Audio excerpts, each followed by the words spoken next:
Yo, man. What's good, Nappy Gang, Nappy Squad, man? I don't know who the fuck it is, nigga. You know what I'm saying? The Big Nap Squad, the Big Nappy Gang, Big Mickal Nass, man. Hit that sub button, like, subscribe, and everything. Y'all know what the fuck going on, man. Sit back, relax, sit the fuck down somewhere, niggas. This is the video of the entire history of LeBronto. Hold on, y'all, my bad, hold on. All right, man, let's get back to this video. Reggie Miller was known as the Knicks killer. Michael Jordan tormented the Cavaliers, and Shaq ruled over the Sacramento Kings. But in all of NBA history, nobody bullied a franchise more than LeBron James bullied the Toronto Raptors. The term LeBronto was coined in 2018, but it all started back in 2005. LeBron scored 56 points in Air Canada Centre, which was his career high at the time, and it's still the most points anyone has scored on Canadian soil. LeBron's 56 was also a scoring record for a Toronto opposing player, but that stood for only 1 year before Kobe gave them the business with 81 points. And then in 2008, King James had another statement game in Canada, but this time it was all thanks to trash talking. Chris Bosh's girlfriend kept heckling LeBron, while the Raptors built a 20-point lead. But after one missed dunk from James, she got especially sassy, which pissed LeBron off. And a pissed-off LeBron means only one thing: big trouble. The King then scored 24 points in the fourth quarter and propelled a Cavaliers comeback, which became the biggest blown lead in Raptors history. Then after the game, he pointed at Bosh's girlfriend and said, "It's your fault. They lost because of you." That's cold, LeBron. I see you had a few heckling fans down there. Yeah, they're the reason why the Raptors lost tonight, because they ticked me off a little bit. During his first stint in Cleveland, LeBron had a 19-6 record against Toronto. But when he took his talents to South Beach, it went from bad to worse for the Raptors. LeBron and the Heat won 14 straight regular season games against Toronto, and James remained undefeated against the Raptors while he was in Miami. In a 9-year span between December 2006 and November 2015, LeBron lost to the Raptors only twice, which is an unheard of level of dominance. However, that was all in the regular season, and the real tyranny started in the 2016 playoffs. In 2016, Toronto was a team on the rise. They finished second in the Eastern Conference behind the Cavs, winning a franchise record 56 games. For the first time ever, they won more than 50 games. And what was also unprecedented, they had 2 All-Stars on their roster, a backcourt duo of Kyle Lowry and DeMar DeRozan. Before 2016, the Raptors won only one playoff series in their 20-year franchise history, when Vince Carter led them to a first-round series win in 2000. That team with Kyle Lowry and DeRozan, like, it was okay. Their team was good, but they couldn't beat LeBron. They had nobody to stop LeBron. Won. And then DeRozan rose to the occasion and won Game 7 of the first round against the Pacers. The second round against the Heat offered another thriller and another Game 7. And this time it was Lowry who led the Raptors to victory and their first berth to the conference finals. The Raptors looked like a serious contender for the first time in franchise history, but they ran into the biggest challenge in the world, a 5-time reigning Eastern Conference champion, the King, LeBron James. In the first 2 games in Cleveland, things immediately went south for the guest from the North. The Cavs obliterated Toronto in both games, and the Raptors never came close to victory. But when the series moved to Canada, Toronto's All-Stars showed that they belong on the biggest stage. In Game 3, Lowry and DeRozan combined for 52 points, and they beat Cleveland by 15. In Game 4, Kyle and DeMar were even better, with 67 points between them, and the series was tied. Raptors fans started believing that this was finally their year, but in Game 5, they had to swallow another bitter pill. The Cavs blew out the Raptors in the first quarter, and the game was over by halftime, as Cleveland held a 31-point lead. The Raptors ultimately lost by 38, which is still Toronto's worst playoff loss ever. In Game 6 in Canada, the Raptors hoped to force another Game 7, but LeBron and Kyrie shut those dreams down. It was another blowout, and the King showed that he's in another stratosphere compared to Toronto's best players. James looked like a tank bulldozing over traffic cones, getting to the rim at will. He took 61% of shots at the basket, with an insane efficiency of 82%. Overall, LeBron averaged 26 points on 62% shooting, with 8.5 rebounds, 7 assists, 2 steals, and 1 block per game.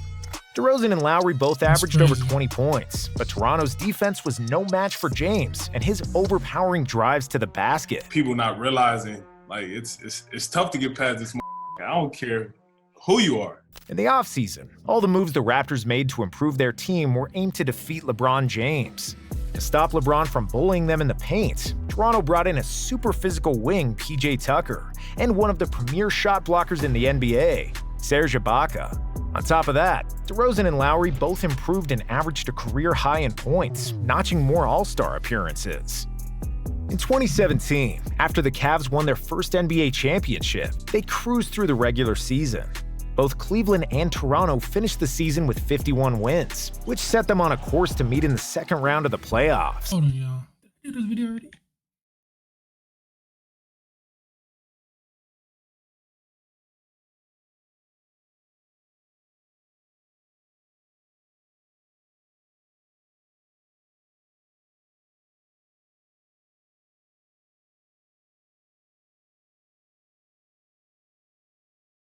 Oh, no, I didn't.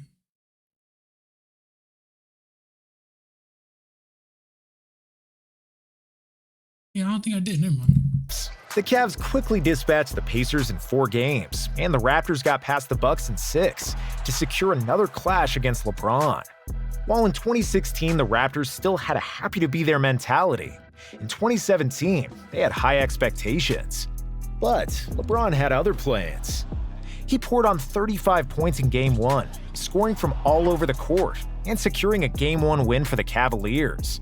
In Game 2, same story. The Cavs won by 20, behind LeBron's 39 points. When the series moved to Toronto, the Raptors were a good team. The only team person they couldn't beat was LeBron. Once LeBron left, you see how they won? But didn't have the rest. Fans hoped that they could come back as they did in 2016. But even though they got better, so did LeBron, who played one of the best offensive series of his career. The Raptors lost Game 3 by 19 points, and in Game 4, the Cavs completed the sweep. LeBron scored 35 points or more in every game of the series, averaging 36 points, 8 rebounds, and 5 assists for the series. Even though Ibaka and Tucker helped Toronto clog up the paint, it only unlocked LeBron's outside shooting. He was hitting all kinds of contested jump shots, fadeaways, floaters, and he even made a shot with his left hand in Game 3. James shot 57% from the field, 48% from 3, and 84% from the free throw line, in what was the best shooting series of his playoff career. You find somebody who stopped LeBron, in these moments, and, I give you $100. And he was absolutely right. LeBron was so confident that he'd defeat the Raptors. It almost looked like he was toying when he spun the ball in his hands before he splashed a jumper right in Serge Ibaka's face. The King even drank a beer from a fan during Game 1. Okay, he didn't really drink it, he only pretended, but it just showed how relaxed and self-assured LeBron was. That's crazy. He was so relaxed. While the Cavs went on to play another finals against the Warriors, the Raptors had only one thought in mind: how to improve their team and how to finally defeat LeBron. In 2018, Pascal Siakam, OG Anunoby, and Fred VanVleet all became important parts of the rotation, and the Raptors suddenly had the deepest team in franchise history.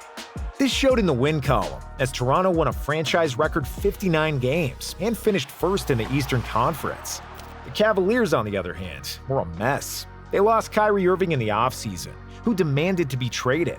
In return, they got an injured Isaiah Thomas, who was half the player he was just 1 season ago. During the trade deadline, Cleveland traded away half of its roster and had zero stability throughout the year. The Cavs finished the season with the second worst defense in the NBA and had only the 4th best ranking in the East. And just like the whole season, the first round of the playoffs proved extremely tough for Cleveland. The Indiana Pacers were a tough and resilient bunch, and the Cavs had to earn every point against them. It was clear that making it to the finals again would be an uphill battle for Cleveland. All-star Victor Oladipo led the Pacers and took Game 1 in Cleveland, despite a triple-double from LeBron. For the Cavs to have any success, LeBron needed to score 46 in Game 2 and 44 in Game 5, including a miraculous buzzer-beating game win. James, 2 seconds, 1 second to the win! LeBron James delivers! Talk to me. There's 3 seconds left on the clock. You're in the huddle with your teammates. What are you telling them? Let's give me the ball. Still, the Pacers forced a Game 7, but the King was just too much, and he somehow managed to win the game with another 40. So if it goes to Game 7 and you have to play LeBron, I'm not. For Game 7, I'm betting on LeBron to win Game 7. Game 7 Brown is best all time. Piece. For the series, James either scored or assisted on 60% of the Cavaliers' points, averaging 34 points, 10 rebounds, and 8 assists, and hitting over 55% of his shots. North of the border, the Raptors finished their first-round series in 6 games, with much less drama. When they met the Cavs in the second round, Toronto's players were better rested, had more experience than ever, had a deeper team, and for the first time, a home court advantage. We the North. We the North. This is the year. This is a different Raptors team. They're going to win this series. They got the best bench in the NBA. Well, that's going to come into play. They're going to have 3 or 4 bodies that they can throw at LeBron. Toronto was as confident as ever that they could get past LeBron and the weakened Cavaliers, especially after. It's some of the whole time for him to build that team was just to beat one person. One human being, LeBron James. That's crazy. The Pacers almost did it in the previous round. For the vast majority of Game 1, the Raptors were a better opponent, but they managed to squander a double-digit lead in the fourth quarter. Toronto never trailed once for 48 minutes, but LeBron's clutch turnaround jumper in the last minute tied the score and sent the game to overtime. In the OT, the Raptors seemed to do everything in their power to lose the game. They kept missing point-blank open shots, and the Cavs escaped with a victory. Game 2 was close at the half, but quickly turned into a blowout. LeBron dominated in a 128-110 victory, finishing with 43 points and 14 assists. Before the fourth quarter, the Raptors announcer joked and said, "We'll be back to LeBronto."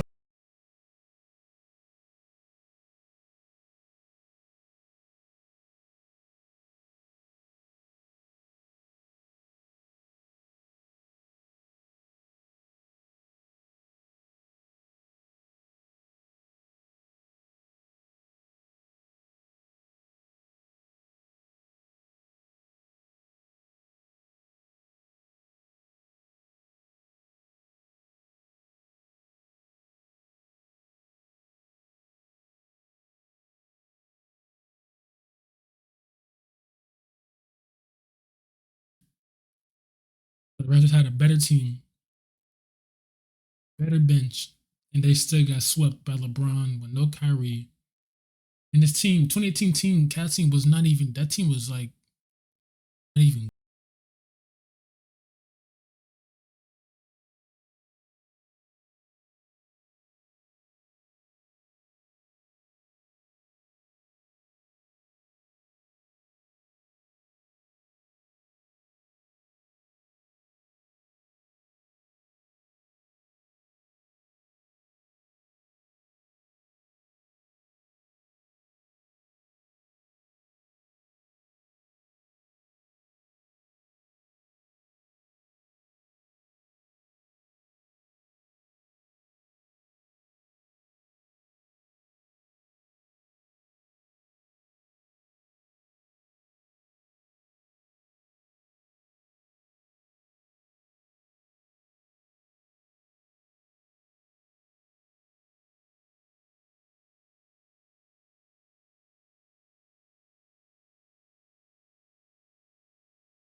Unbelievable respect and much respect to these fans, to this country.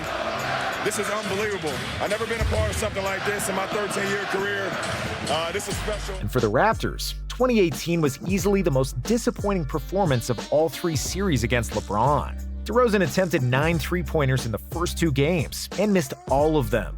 He attempted precisely 0 in games 3 and 4. DeRozan has played in 14 playoff games against the Cavaliers and has not made a single 3 across 3 different series. Toronto's coach Dwayne Casey was fired. He didn't make a single 3 in after the season, which was extremely awkward because he won the Coach of the Year award less than a week before. But because of the embarrassment of LeBronto, he had to go, and so did DeRozan, who got traded to the Spurs. After the last series against the Raptors, somebody changed LeBron's Wikipedia page to say that he's the mayor of Toronto, and a whole bunch of LeBronto memes mocked the Raptors for weeks. It may have been disrespectful, but it was funny because it was true. Anyways, y'all, man, that was video, the entire history of LeBron stuff. If y'all fuck with that video, man, like, subscribe, share, man, and I'm out.